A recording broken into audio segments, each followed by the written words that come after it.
अकोला जिल्ह्यातील बाळापूर ग्रामपंचायत समिती अंतर्गत रोजगार हमी योजनेतील सिंचन विहिरींच्या कामांमध्ये मोठा भ्रष्टाचार झाल्याचा आरोप शेतकऱ्यांनी केलाय। या प्रकरणाची सखोल चौकशी करून दोषींवर कारवाई करण्याची मागणी राष्ट्रवादीचे नेते संदीप पाटील यांच्या नेतृत्वाखाली शेतकऱ्यांनी पालकमंत्री आकाश फुंडकर यांना निवेदन देऊन केले आहे। शेतकऱ्यांच्या आरोपानुसार बाळापूर पंचायत समितीतील संबंधित अधिकारी काही दलालांना हाताशी धरून शेतकऱ्यांची आर्थिक लूट करत आहेत। जर शेतकऱ्यांनी त्यांची आर्थिक मागणी पूर्ण केली नाही तर हे दलाल विनाकारण त्यांना त्रास देतात। त्यामुळे या प्रकरणाची सखोल चौकशी करून संबंधित अधिकाऱ्यांवर कठोर कारवाई करण्यात यावी आणि शेतकऱ्यांना न्याय मिळावा अशी मागणी निवेदनात करण्यात आली आहे।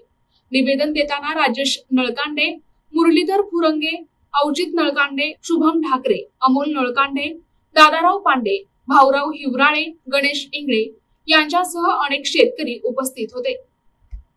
प्रतिनिधी अमोल जामोदे, NTV न्यूज मराठी, बाळापूर, अकोला।